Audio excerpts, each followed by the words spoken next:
We're all looking for different ways to connect, but it's so hard to agree on anything. It just all feels like discord.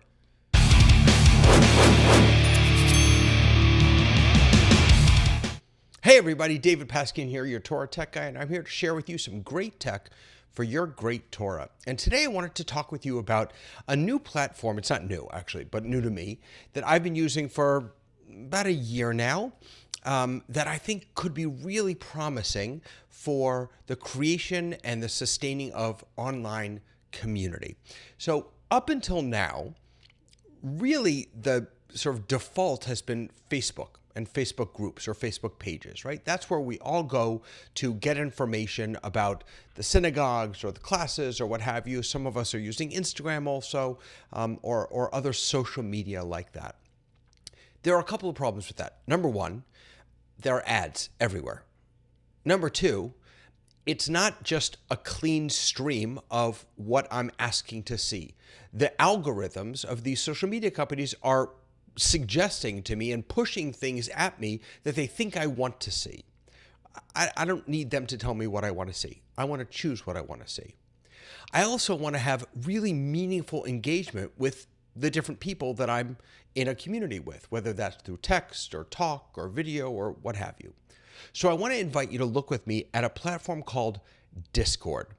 So Discord is, I was trying to think about how to describe this or explain Discord. It's not social. It's kind of social media. It's probably closest actually to a tool called Slack. If you're in the business world, you may have used Slack in the past. It's a collaborative tool. It's a messaging tool. It's a way for people who work together, Slack is, to be able to communicate, to share information in different groups with the right audiences, the right information, all that other good stuff. Discord is kind of like that.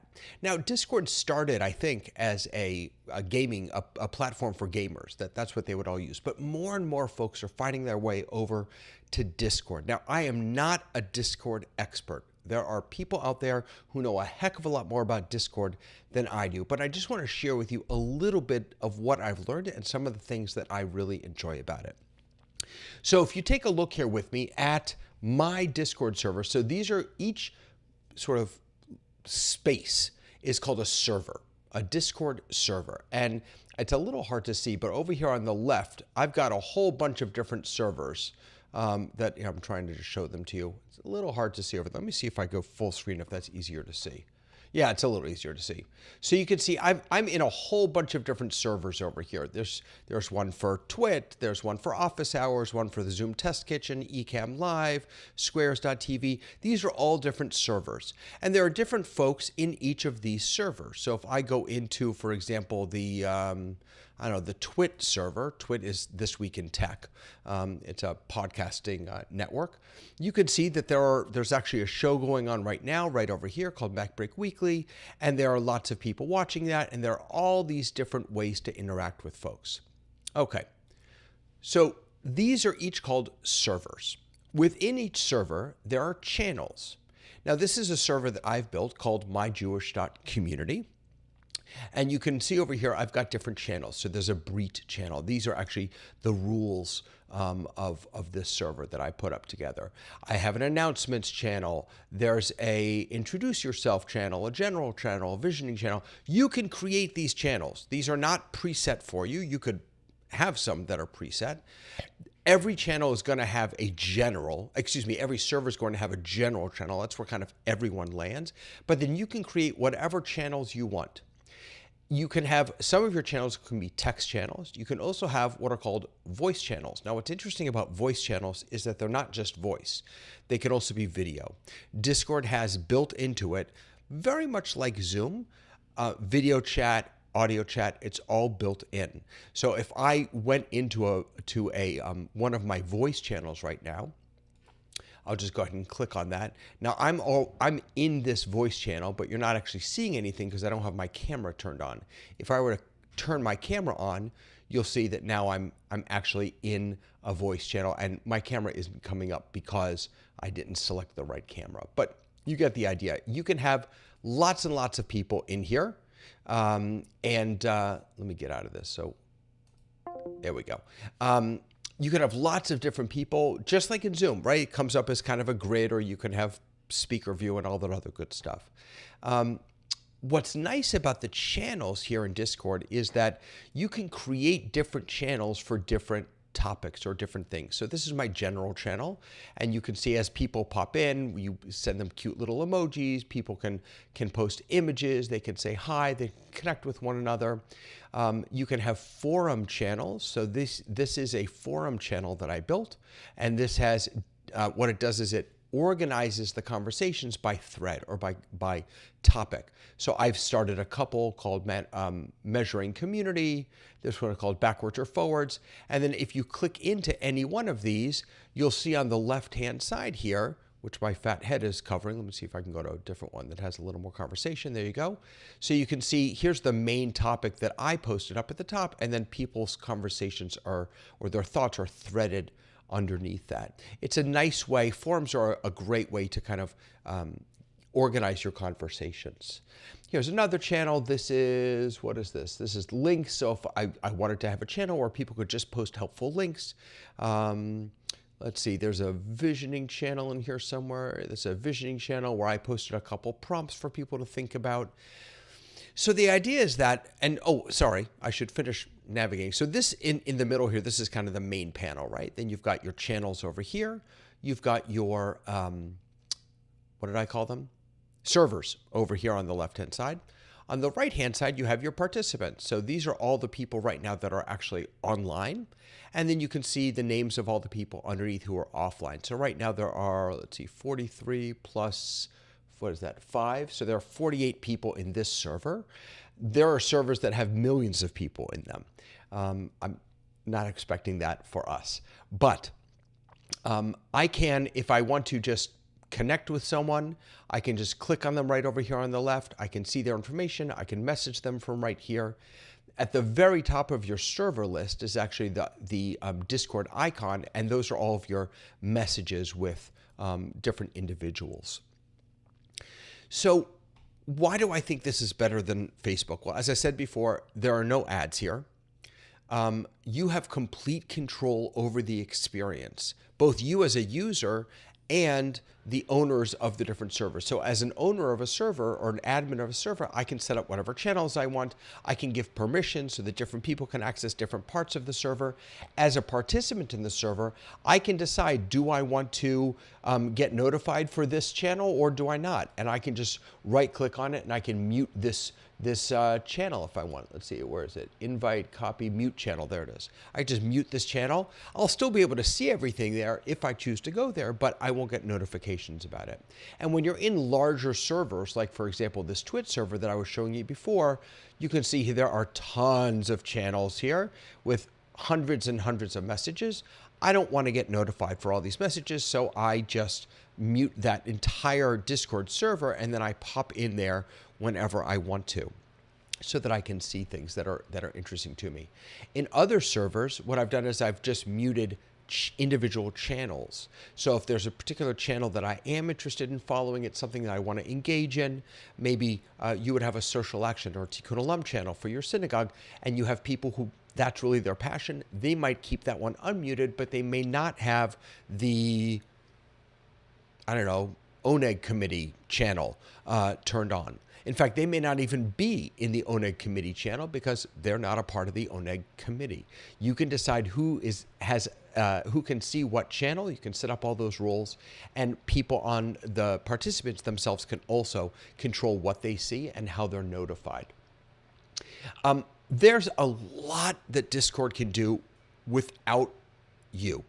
So there are bots, these little, I guess, little strings of code that can automate a lot of this. So for example, this is a server that I'm a part of here, and there are a whole bunch of, let me see, there's a thing here about bots, bot suggestions. I don't remember where that is.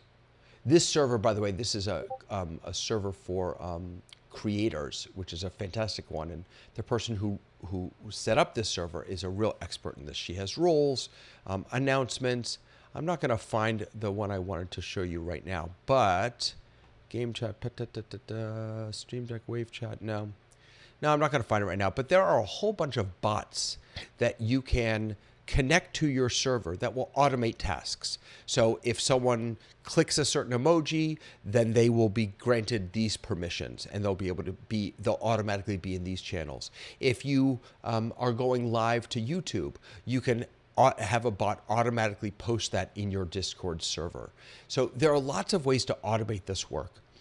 I haven't done a lot in Discord, but the little that I've done, here's what I've learned. I've learned that Discord is only as good, like anything, it's only as active and as engaging as you are being engaged with it. And that goes for the owners or the admins and the participants themselves. If people aren't in Discord and participating in it, then it's not going to be a valuable asset for your community. And the truth is that this is the challenge with all of these platforms, right? The reason Facebook works is because we all kind of live in Facebook, or at least a lot of us do, right? We live in Facebook. It's kind of our internet in many ways. Discord isn't that yet. And so there's going to be, if you decide to use Discord, you're going to have to train your folks. Oh, I just bumped everything. Sorry. You're going to have to train your participants, your community members, your team members to engage actively in your Discord server. That's the only way it's going to be successful, the only way that it's going to enrich your community at all. Is it a replacement for some of these other social media? When it comes to growing, engaging community, it may be. When it comes to promoting what you're doing, no. Because remember, Discord is by invite only, although you can be found on Discord. If you turn your server into a community server, then you can be found on Discord, and people can ask to join your server. But it's not like Facebook. It's not just out there where everyone can see. It takes a little work to get into Discord. And it's certainly not as ubiquitous as social media like Facebook or Instagram is. So it's not going to help you necessarily get the word out about the things that you're doing. But once you have folks that are a part of your community, if you want to engage them in real conversation, if you want to build a space in which people can be together, Discord is a really, I think, powerful option for that. One of the things that I like the most is actually the voice and video channels, because I can go into my server, hop into a voice channel, and just kind of hang out there. And then people can see that I'm in there, and anybody who wants to can pop in, say hi, pop out. It's a little bit like, it makes me think of the, what is Zoom calling it? The, not spaces, places? I can't remember. Spots. Right? Zoom Spots, I think that's what they're calling it, which is coming out later this year, which is sort of a persistent lobby, if you will, where people can hang out. A little bit like that. I think the reason I love Discord the most is the name, right? Discord that's what we Jews do best. We disagree. We butt heads together, and we're better because of it. We learn because of it. We grow because of it. And so while there isn't necessarily a lot of Discord on Discord, because I think people who join it want to be there, it is a very powerful option for synagogues, for Jewish communities, for faith communities, for educational communities who are looking for a way to create an online community that includes chat, text chat, audio, video, channels, threaded conversation, automation, all these different things, roles, responsibilities. It's got so much, and it's so powerful, and I haven't even skimmed the surface of it. I want to invite you to check it out. I've set up a server called myjewish.community. If you go to www.myjewish.community, you can join the My Jewish Community server, and which is the one that I've been showing you, actually. It's this one right here. You'll be able to join it. If you have any problems with it, reach out to me either on Discord or Facebook or anywhere else. I'll help you get in. But come join us. I created this server simply as a way for us to explore Discord and to see if it would be something that would be helpful to us. So I hope this very, very little introduction may be helpful for you. If you want to find more out about Discord and specifically how to get on our Discord, I want to invite you to head on over to TorahTechGuy.com. Right there on the homepage is a banner which will link you right to our Discord server. definitely check that out. Next Tuesday is my 100th episode of Torah Tech Tips, and I really hope you're going to join me for that. I think I have a good one for you coming up. So have a fantastic day. Happy New Year to those of you who celebrated the New Year, and I will see you next time on Torah Tech Tips. Bye.